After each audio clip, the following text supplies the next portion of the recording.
né? Segundo Crônicas, capítulo 15. Minha garganta ainda não está muito legal, talvez vai dar umas falhadas aí, mas vamos com água aqui que vai dar certo.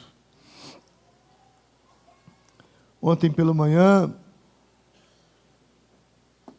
estive ministrando numa conferência, na verdade num retiro para pastores e líderes de Belo Horizonte, aconteceu em Mateus Leme, e foi muito proveitoso estar com aqueles pastores e líderes ali.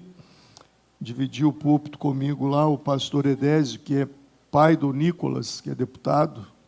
Ainda brinquei com ele, falou comigo, falou: Alvin, você não me conhece, mas eu te ouvi pela primeira vez em 2015, e desde então eu te sigo e ouço as suas mensagens, às vezes reprego algumas da minha igreja. Eu falei, que bom ter o pai do meu futuro presidente um dia me ouvindo. Uma bênção. Tem gente aí que fez cara feia. Segundo Crônicas, capítulo 15, versículo 1 ao 12. O texto diz assim: o Espírito de Deus veio sobre Azarias, filho de Obede. Ele saiu para encontrar-se com Asa e lhe disse: escutem-me, Asa e todo o povo de Judá e de Benjamim. O Senhor está com vocês, quando vocês estão com Ele. Se o buscarem, Ele deixará que o encontrem, mas se o abandonarem, Ele os abandonará. Durante muito tempo Israel esteve sem o verdadeiro Deus, sem sacerdote para ensiná-lo e sem a lei. Mas em sua angústia, eles se voltaram para o Senhor, o Deus de Israel. Buscaram-no e ele deixou que o encontrassem. Naqueles dias, não era seguro viajar, pois muitos distúrbios afligiam todos os habitantes do território. Nações e cidades se destruíam umas às outras, pois Deus as estava afligindo com toda espécie de desgraças. Mas sejam fortes e não desanimem, pois o trabalho de vocês será recompensado. Assim que ouviu as palavras e a profecia do profeta Azarias, filho de Obede, o rei Asa encheu-se de coragem, retirou os ídolos repugnantes de toda a terra de Judá e de Benjamim e das cidades que havia conquistado nos montes de Efraim. E restaurou o altar do Senhor, que estava em frente do pórtico do templo do Senhor. Depois reuniu todo o povo de Judá e de Benjamim, e convocou também os que pertenciam a Efraim, a Manassés e a Simeão, que viviam entre eles. Pois muitos de Israel tinham passado para o lado de Asa, do rei Asa, ao verem que o Senhor, o seu Deus, estava com ele. Eles se reuniram em Jerusalém no 3º mês do 15º ano do reinado de Asa. Naquela ocasião, sacrificaram ao Senhor 700 bois e 7.000 ovelhas e cabras do saque que haviam feito. Fizeram uma aliança, um acordo, de todo o coração e de toda a alma, de buscar ao Senhor, o Deus dos seus antepassados. Amém. Senhor, eu quero te agradecer pela leitura da palavra do Senhor. E peço que o Senhor me dê graça para que eu possa pregar com simplicidade e ao mesmo tempo com profundidade. Que ao sairmos daqui nessa noite, não saiamos como nós aqui entramos, mas que possamos sair transformados, algo dentro de nós mudado para a glória do teu nome. Por isso eu te peço uma graça maior sobre a minha vida, sobre a vida daqueles que aqui estão, daqueles que estão participando online, para que o Senhor alcance a todos e que nós possamos aprender com o Senhor e com a tua palavra. Deus, vem sobre nós nessa noite, visita-nos e transforma-nos, em nome de Jesus Cristo. Todos digam graças a Deus. O texto conta a história de um rei que tinha um nome um tanto diferente. Asa era o seu nome. Esse rei reinou sobre Israel, ou melhor, sobre Judá, por 41 anos. 41 anos ele foi rei. E o seu reinado ficou marcado por uma das maiores épocas de paz da história do reino. Por aproximadamente 35 anos, Judá não enfrentou guerras. Por quê? Porque o povo buscou ao Senhor e Deus lhes concedeu descanso. Porém, essa paz, ela foi colocada à prova quando Zerá, o etíope, marchou contra Judá com um enorme exército. Segundo Crônicas, capítulo 14, fala que, pois o Senhor tem os olhos para fortalecer toda a terra, para fortalecer aqueles cujo coração é completamente dele. Vocês agiram loucamente nessa ocasião, portanto, desde agora vocês terão guerras. Isso aconteceu depois. Mas no capítulo 14, acontece um fato interessante. Zerá, ele vai para uma batalha com 1 milhão de soldados. 1 milhão de soldados, é o que o texto diz. A referência ali está errada. Segundo Crônicas 14, 9, o texto está errado. Está escrito assim: o etíope Zerá marchou contra eles com um exército de 1 milhão de soldados e 300 carros de guerra. E chegou a Maressa. 1 milhão de soldados. Humanamente falando, a derrota era inevitável. Lutar contra 1 milhão de soldados. E foi justamente nesse momento que Asa fez o que sempre havia sido o fundamento do seu reinado. Ele buscou ao Senhor. Ele reconheceu que a vitória não dependia da força do seu exército, mas do poder de Deus.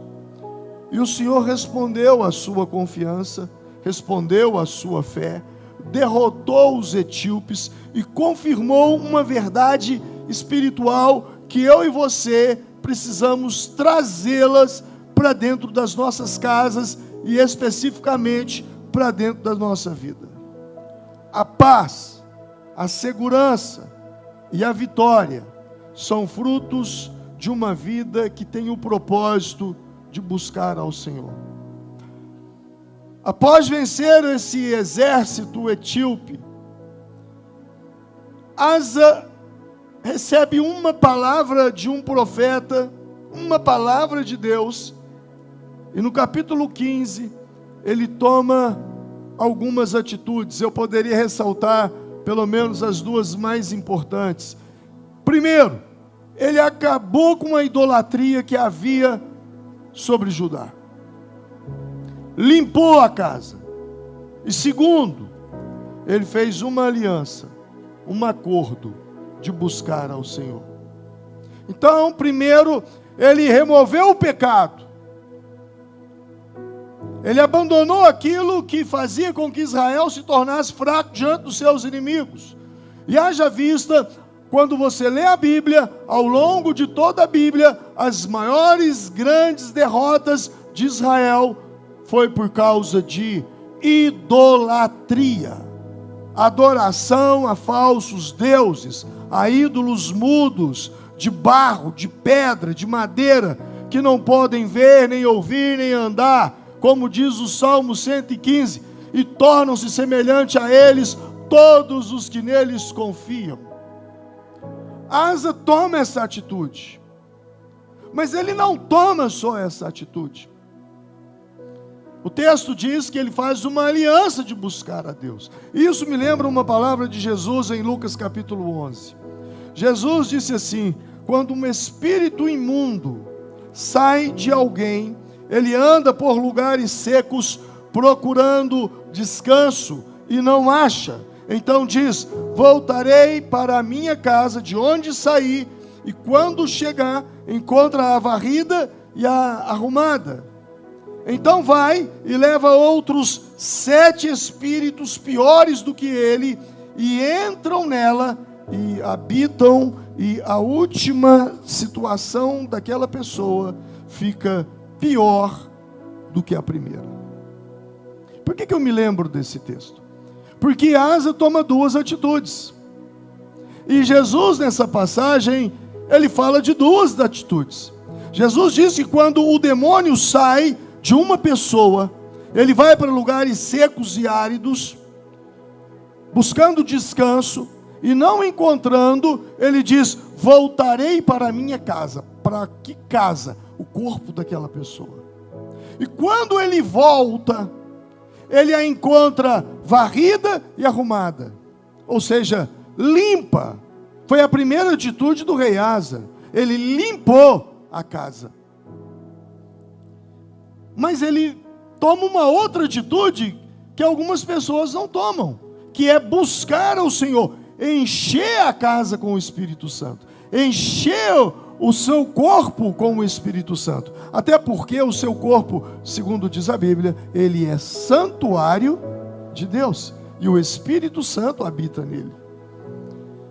Mas a pessoa que não se enche do Espírito, o diabo volta, traz mais 7, e a situação daquela pessoa se torna muito pior do que o seu primeiro estado. Ser liberto é um desafio, mas o maior desafio não é ser liberto, é manter a libertação. E para você manter a libertação, você precisa encher-se. Por isso Paulo aos Efésios diz: enchei-vos do Espírito Santo. A palavra de Deus, vinda do profeta, ela deu para o rei Asa uma consciência. Ele teve consciência. O que você é consciente é transformado num ambiente. Quando você tem consciência de uma coisa, aquilo se transforma num ambiente. Se você tem a consciência de uma crise na sua vida, no seu casamento, se você tem consciência do mal, das calamidades, é isso que você vai visualizar. É isso que você vai ver. Quando você tem consciência, a consciência se transforma num ambiente. E ele teve consciência, não da crise, não do mal, mas da presença de Deus sobre a vida dele e sobre a vida de Judá. Ele teve consciência da presença de Deus. E quando você tem a consciência, você transforma num ambiente. Então ele buscou a presença de Deus. Ele criou um ambiente para que a presença de Deus viesse sobre a vida dele e de todos. Porque a consciência, ela te faz entender. E eu vou repetir esse verbo: entender. Você precisa entender. Quando você entende, você rompe. Entendimento é fundamental. Uma das coisas que eu prezo muito nas minhas pregações são 2 pontos: simplicidade e profundidade. Simplicidade e profundidade. O dia que eu não prego dessa forma, eu me sinto péssimo. Simplicidade, porque a minha mensagem, a mensagem do Evangelho, ela precisa alcançar a todos. Até uma criança precisa entender o que eu estou pregando. Então eu prezo muito por isso. E profundidade. Quando terminar a mensagem, você sai daqui dizendo: eu aprendi. Porque pregar o óbvio, todo mundo prega. Pregar o óbvio, ler o texto, explicar o texto, qualquer um faz, que tenha conhecimento das Escrituras. Mas é preciso profundidade. Porque a profundidade alcança áreas da vida que talvez não seriam alcançadas numa pregação comum.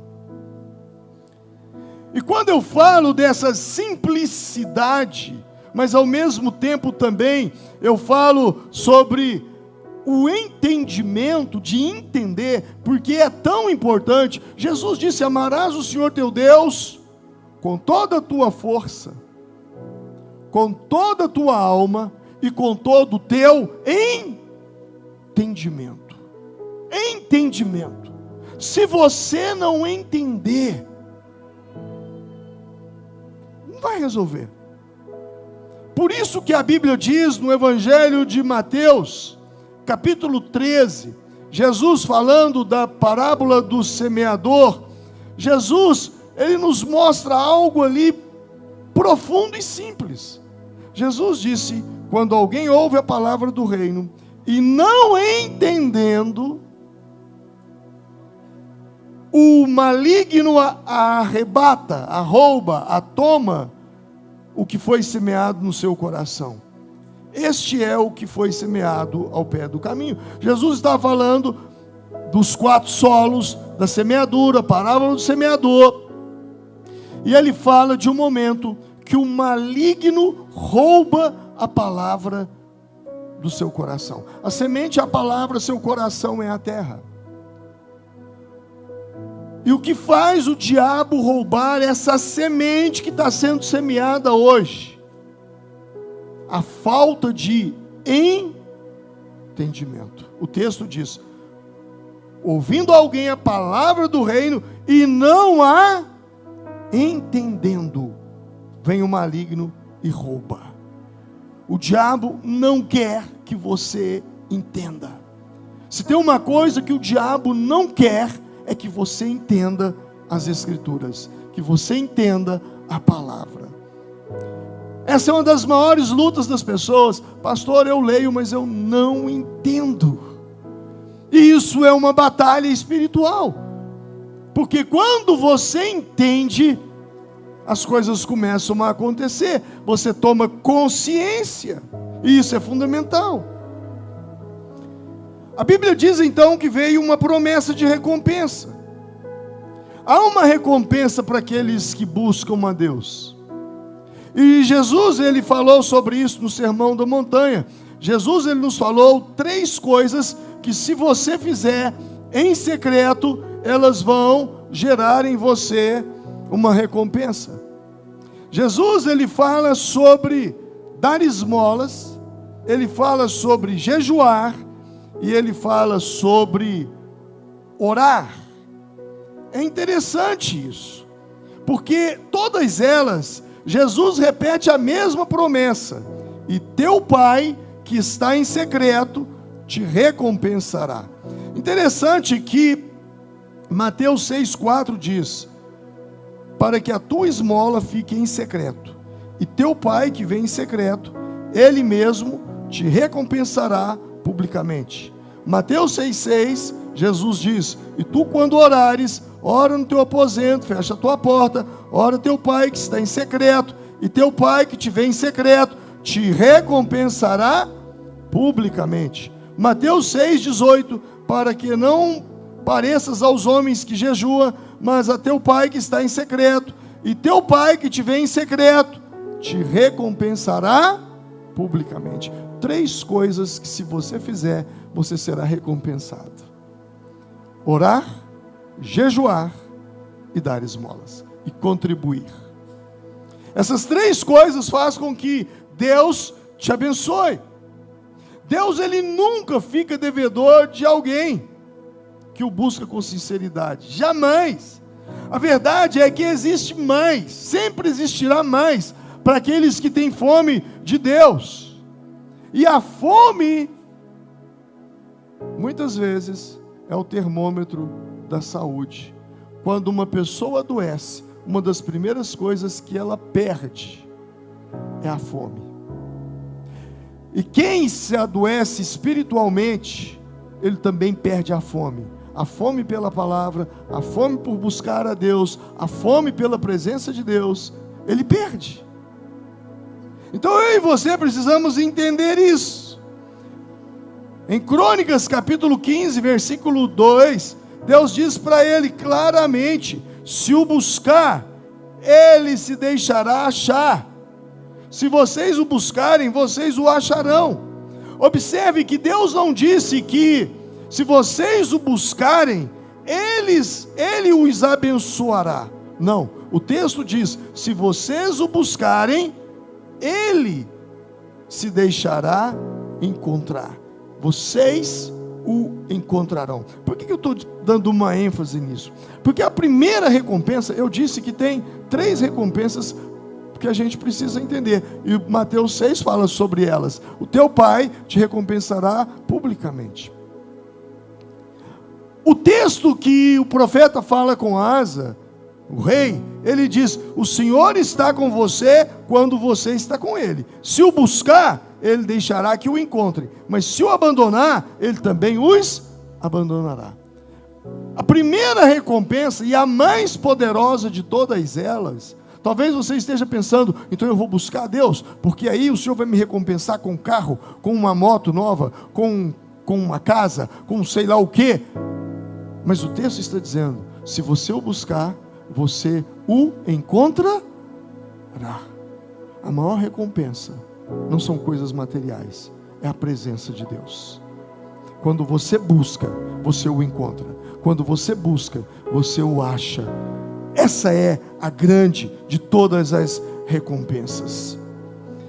A primeira recompensa não é a bênção, mas é a presença de Deus. O que nos impede de ter essa fome é que muitas vezes nós não entendemos, nós não prestamos atenção. Por 3 anos, Jesus pregou para os discípulos.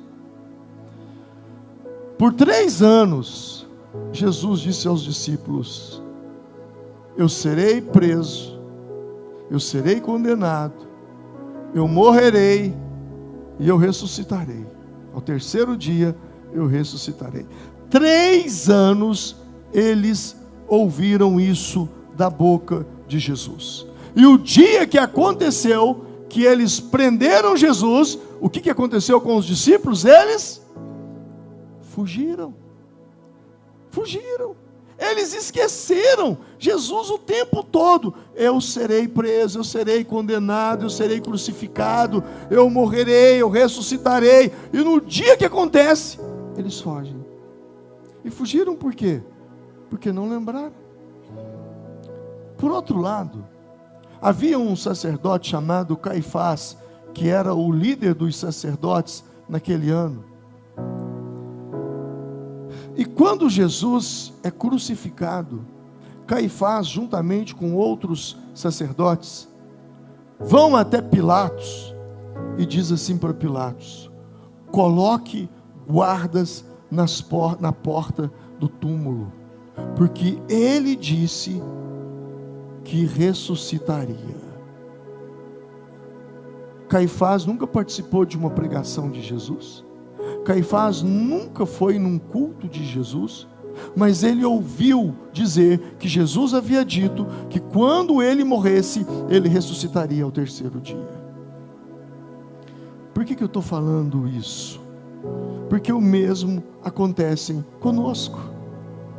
Vocês ouvem pregações todos os domingos Vocês ouvem palavras todas as semanas.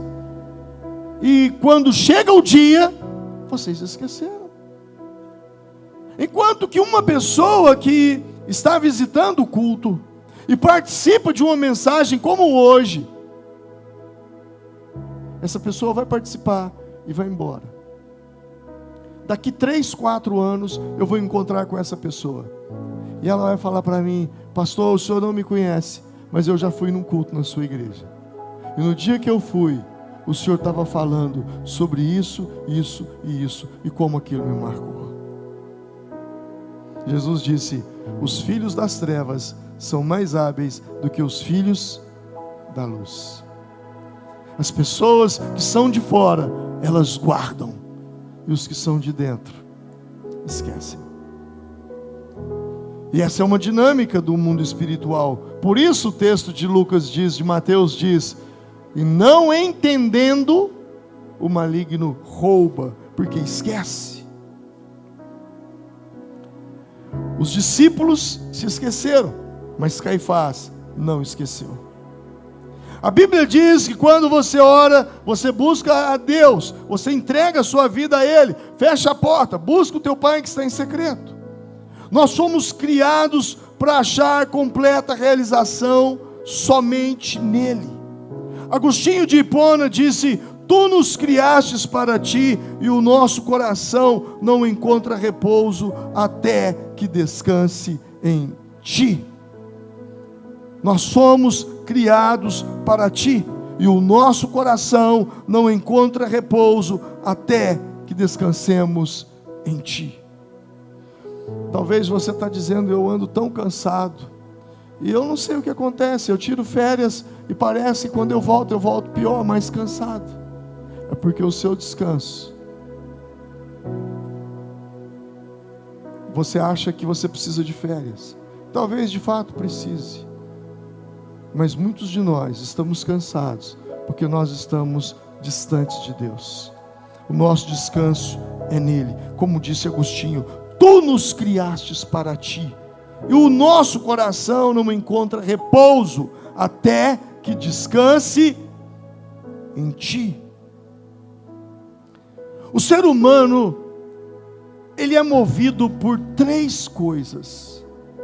Eu poderia dizer que ele é movido por ambição, por necessidade e por propósito. Diga comigo: ambição, necessidade e propósito. As pessoas se são movidos por uma dessas coisas. Uns são movidos pela ambição. Eles tomam decisões, atitudes por ambição. E a ambição é um buraco sem fundo. E por que é um buraco sem fundo? Porque não existe realização. A pessoa que é movida por ambição, por mais que ela faça, ela quer fazer mais. Por mais que ela tenha, ela quer ter mais. Porque ela está sempre em competição com alguém. Ou competindo com o vizinho trocou de carro, eu também vou trocar. O meu familiar fez isso, eu também vou fazer. Essa pessoa, ela está como o fariseu e o publicano, que está disputando com alguém. Ou com um colega, ou no trabalho.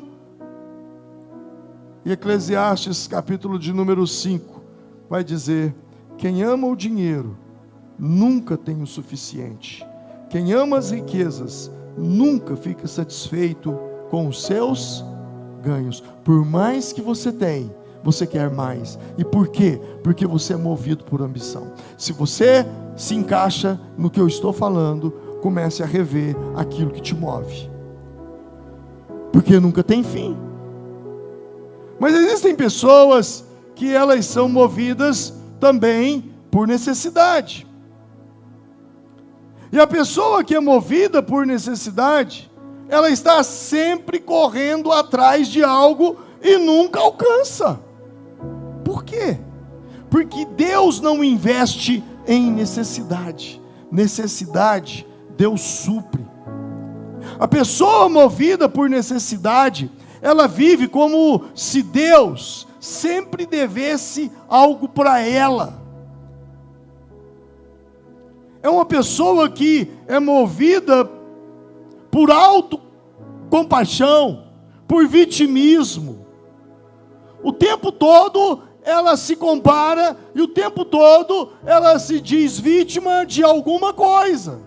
Não, eu não sou porque eu sou vítima da sociedade, porque eu nasci numa família pobre, porque eu não tive oportunidades na vida, porque ela está sempre com a sensação de que o mundo lhe deve, de que Deus lhe deve, de que a igreja lhe deve.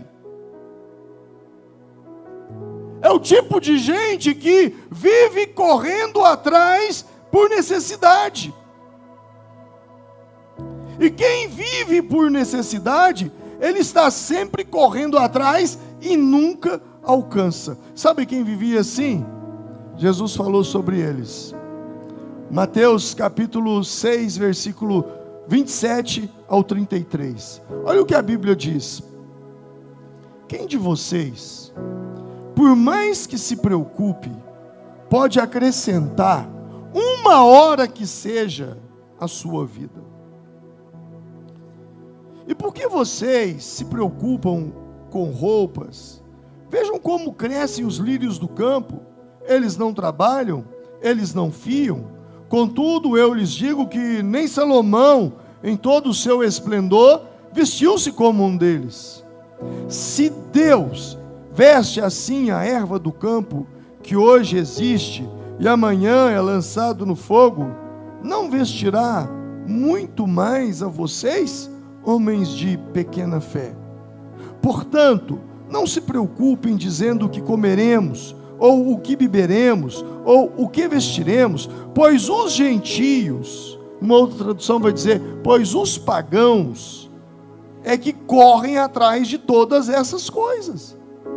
Correm atrás de todas essas coisas. E o Pai Celestial sabe que vocês precisam delas. Busquem, pois, em primeiro lugar o reino de Deus e a sua justiça, e todas essas coisas, que essas o quê? O que ele está falando? Comida, bebida, vestir, vos serão acrescentadas. Quem vive por necessidade, ele vive correndo atrás, ele corre atrás o tempo todo, porque é uma necessidade. Agora, o que me chama a atenção é que Jesus diz que essas pessoas, elas estão se matando, elas estão adoecendo. Esse texto está falando de preocupação, esse texto está falando de ansiedade. E aí Jesus diz que essas pessoas, elas correm atrás disso, da maneira delas. Aí Jesus diz assim, olha, o Pai Celestial, diga comigo, Pai Celestial. Deixa eu te dizer uma coisa, todas as religiões têm um Deus. Ouça isso, todas as religiões têm um Deus, somente o cristianismo tem um Pai. Amém? Você não tem apenas Deus, você tem Pai. E esse Pai, o Pai Celestial, sabe que vocês precisam delas. Então eu vou ensinar vocês, Jesus está dizendo, uma nova maneira de correr atrás. E a maneira que vocês vão correr atrás dessas coisas é: busquem em primeiro lugar o reino de Deus e a sua justiça, e todas essas coisas vos serão acrescentadas. Diga comigo, acrescentadas. O problema é que muitas vezes nós corremos atrás do acréscimo, daquilo que a gente quer que seja acrescentado, enquanto o Senhor está dizendo: busquem em primeiro lugar, vai fazer um negócio, busque a Deus por esse negócio. Vai vender, busque a Deus. Vai comprar, busque a Deus. Vai negociar, busque a Deus. Tem que tomar uma decisão, busque a Deus. Vai fazer uma escolha, busque a Deus. Vai mudar, busque a Deus. O que Jesus está dizendo é que a sua busca por Deus seja o início de tudo, o princípio de tudo, que todas as coisas da sua vida comece com: eu busquei ao Senhor e o Senhor me direcionou. Essa porta foi o Senhor que abriu, foi Ele que fez, partiu dEle, veio dEle.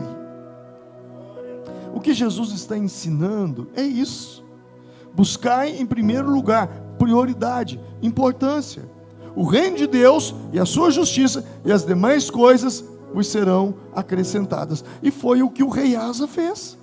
Naquele momento, então, ele começa a buscar a Deus. Pessoas se movem por ambição. Pessoas se movem por necessidade. E pessoas se movem por propósito. Quando Jesus diz buscar em primeiro lugar o reino de Deus, Ele está falando: não se mova por ambição, não se mova por necessidade, se mova por propósito. E quem vive no propósito, quem busca a Deus por propósito, até quando ele erra, no final dá certo, porque se cumpre na vida dele Romanos 8, 28, quando diz que todas as coisas cooperam para o bem daqueles que amam a Deus. Você encontraria Deus em todas as suas necessidades. Deus supriria todas elas, se você buscasse primeiro o reino, se você colocasse isso como um propósito de vida. Salmo 34, ele vai dizer: os leõezinhos necessitam e passam fome, mas os que buscam ao Senhor não têm falta alguma de bem. Olha o que esse salmo, grifa isso aí, você precisa grifar isso. Você precisa orar isso, Senhor. Salmo 34, Senhor, ó Deus, eu quero dizer para o Senhor aquilo que o Senhor um dia disse: os leõezinhos necessitam e passam fome, mas os que buscam ao Senhor não têm falta alguma de bem. O Senhor é a nossa provisão. Quem vive no propósito, eu poderia usar uma metáfora que eu gosto muito de usar. A vida de quem vive no propósito é como um trem de ferro. Eu gosto de ilustrar assim: a nossa vida é como um trem, não porque somos mineiros, que tudo é trem, mas quando alguém me procura e diz: pastor, meu casamento, minha vida profissional, está tudo muito ruim, está complicado, eu gosto de dizer para elas: a nossa vida é como um trem, e a nossa vida espiritual, ela é como a locomotiva. Os vagões são as áreas da nossa vida: família, profissão, sonhos, planos, relacionamentos. E se a locomotiva sai da linha, todos os vagões sairão. Então isso é óbvio. E quando eu falo que quem vive no propósito é como um trem de ferro, eu quero que você entenda que a locomotiva é a sua vida espiritual. E é ela que gera força para você seguir em frente. Se a locomotiva para, todo o restante vai parar, vai ficar sem movimento. Os vagões, eles representam as áreas da sua vida: família, ministério, profissão, finanças, relacionamentos, sonhos, projetos. Todos os vagões seguem numa direção, a direção da locomotiva, que é a vida espiritual. Se a vida espiritual está em alta, os vagões estarão na mesma direção. Mas se a sua vida espiritual não está, eles também seguirão na mesma direção.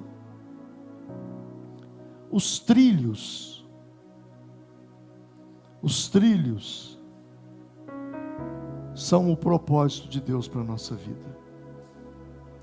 A nossa vida espiritual e os vagões da nossa vida precisam estar sobre os trilhos. Os trilhos são o propósito. Enquanto você permanece nos trilhos, não importa o clima. Enquanto você permanece sobre os trilhos, não importa se tem curva, se tem subida, se tem descida, você continua avançando. Por quê? Porque o trilho te leva para um destino. E existe um destino que Deus tem para cada um de nós. E nessa viagem da vida, tem as estações, aonde o trem para. E as estações são os ciclos da nossa vida. E em cada estação, o trem para, as portas se abrem. Algumas pessoas entram, outras pessoas saem, e está tudo certo, faz parte da jornada.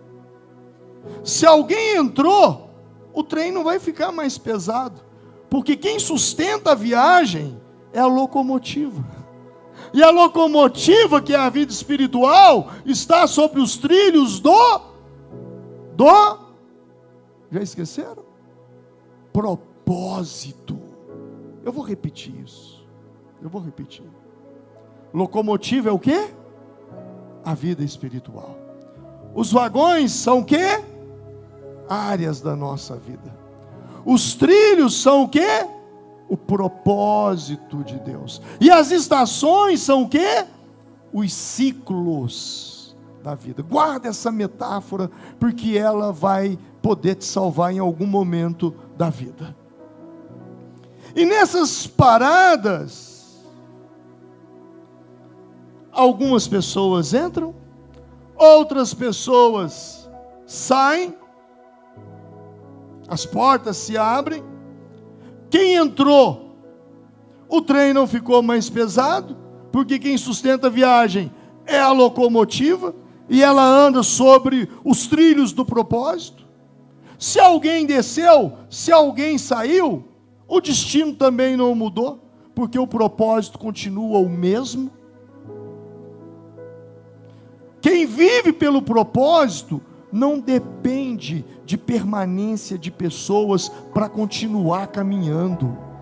Ele entende que Deus envia pessoas para determinadas estações e também permite que algumas permaneçam apenas por algum tempo. Há quem diga: eu quero descer aqui, e você responde: tudo bem, vai com Deus. E outros perguntam: posso entrar? E você responde: certo, pode entrar, claro, seja bem-vindo. Porque quem está no propósito não prende pessoas, entende que todos têm liberdade para entrar e têm liberdade também para sair. O que não pode acontecer é você abandonar os trilhos por causa de quem entrou ou por causa de quem saiu. E quantas pessoas que eu já vi sair do propósito por causa de gente. Ah, fulano me abandonou, fulano me deixou, fulano fez isso, fulano entrou, não devia ter vindo, o outro não devia ter saído. Ei, eu torno a repetir, o que não pode acontecer é você abandonar os trilhos por causa de gente que entrou, por causa de gente que saiu. Só importa com quem entrou e quem saiu, quem não tem propósito. Eu digo importa no sentido de abandonar aquilo que Deus tem para você. Quantas coisas na vida você já desistiu por causa de gente? Quantas coisas você abriu mão? Ah, porque fulano está naquele lugar, eu não vou. Esse tipo de discurso é discurso de gente que não tem o quê? Propósito. Porque quem tem propósito sabe que o propósito o levará a um destino. O seu foco não são os passageiros. o seu foco é o destino. O destino não é agradar pessoas, o seu destino é agradar a Deus. E quando você chegar ao fim do destino, você vai poder dizer: combati o bom combate. Combati o bom combate. Você vai poder dizer como Paulo: gastei-me e deixei-me gastar pelo Evangelho. Paulo, escrevendo aos Filipenses capítulo 3, versículo 13 e 14, ele diz: irmãos, não considero que já o tenha alcançado, mas uma coisa eu faço, esquecendo-me das coisas que para trás ficam, avançando para as que estão adiante de mim, eu prossigo para o alvo. É o que faz o trem. É o que faz o trem. Uma coisa eu faço, esquecendo-me das estações que já passaram, que já ficaram. Sigo avançando para o alvo que está diante de mim, que é o destino que Deus tem para mim, que Deus tem para você. Deus se move por propósito. Asa, o rei, entendeu isso, estabeleceu o propósito de buscar a Deus. E quando Asa estabelece o propósito de buscar a Deus, Deus estabelece a paz. E eu vou repetir: quando o rei Asa estabelece o propósito de buscar a Deus, Deus estabelece a paz. Não foi a ausência de inimigos que trouxe a paz para Judá, não foi. Foi a presença de Deus. A paz foi consequência de um coração decidido a buscar a Deus. Quando nós entendemos isso, nós entendemos o que Isaías está dizendo no capítulo 26. Tu, Senhor, guardarás em perfeita paz aquele cujo propósito está firme, porque confia em ti. Olha o que o texto diz: tu guardarás em perfeita, o quê? Paz. Quem que ele vai guardar em perfeita paz? Aquele cujo propósito está firme, porque em ti confia. E por que não falar de Jeremias 17, 7 e 8? Bendito o homem que confia no Senhor, cuja esperança é o Senhor. Este será como uma árvore plantada junto às águas, e que para o ribeiro estende as suas raízes. Não verá quando vem o calor, também as suas folhas ficam verdes, e no ano de sequidão não se angustiará, nem deixará de dar frutos. Isso é poderoso, irmão. Buscar a Deus. Sabe, uma das orações que eu tenho feito às vezes é: Deus, me dê a paz que excede. Lembra? A paz que excede o quê? O entendimento. Bill Johnson disse assim um dia, em um dos seus livros: se você deseja a paz que excede todo o entendimento, você precisa abrir mão do direito de entender. Porque a paz que Deus faz, você não entende. Ela vem, você não tem explicação. Mas houve algo que complicou a vida de Asa. A vida desse rei é um alerta, porque ele foi um homem que, um coração tão voltado para Deus, mas décadas se passaram, e o coração dele esfriou, e coração esfria, e esse é um perigo.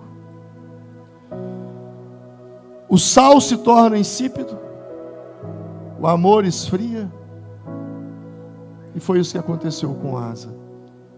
O coração dele esfriou. E é o que eu vejo com muita gente. Gente que já foi tão fervorosa, gente que buscou tanto a Deus, o coração esfriou.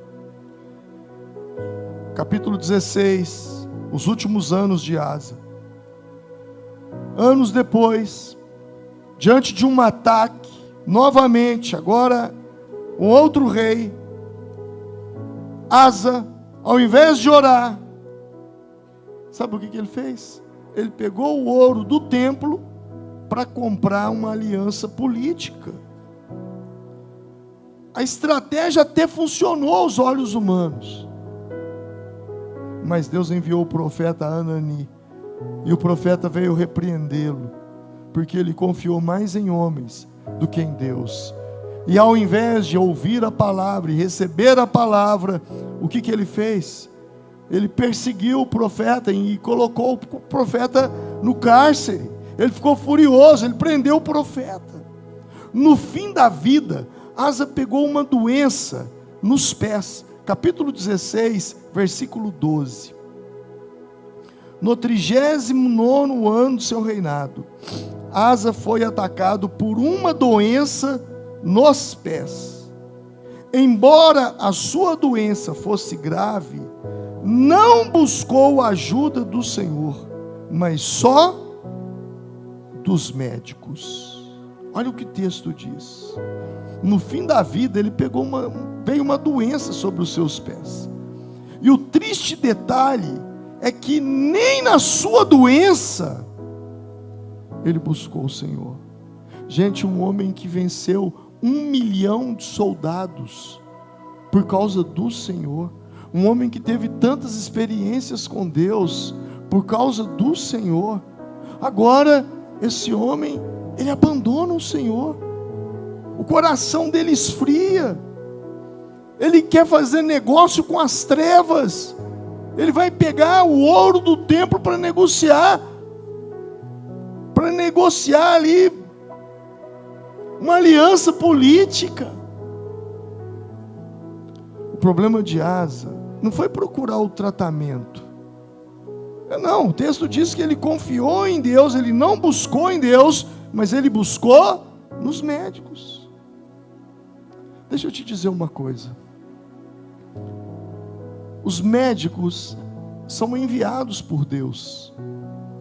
São pessoas que estudaram para nos fazer o bem e para nos ajudar nas nossas doenças. E eu louvo a Deus pela ciência. Mas deixa eu te ensinar uma coisa. Você vai fazer uma cirurgia, antes de você confiar no médico, confia em Deus. Faz uma oração e diz: Senhor, eu coloco todos aqueles médicos que estarão naquele bloco cirúrgico comigo. Senhor, que o Senhor guie as mãos deles, que o Senhor guie a mente deles. Irmãos, tudo que nós vamos fazer, nós primeiro precisamos orar em tudo. A nossa confiança precisa estar em Deus. E você vai dizer no seu testemunho: olha, eu estava com um problema gravíssimo e Deus usou um médico na minha vida. Eu devo a minha vida ao Senhor, que usou aquele médico para me curar, para fazer aquela cirurgia, para me receitar aquele medicamento, para fazer aquele tratamento. Asa, ele abandonou tudo, ele descreu de tudo. E por causa disso, ele morreu mergulhado no orgulho. E a lição dele é clara: não basta começar bem, você precisa terminar bem. A vida nem sempre é como você começa, mas é sobre como você termina. Eu concluo essa palavra te dizendo que o sucesso de hoje, ele não anula a dependência de Deus amanhã. Sempre dependa de Deus, porque sempre você precisará dele. Vamos nos colocar em pé nesse momento.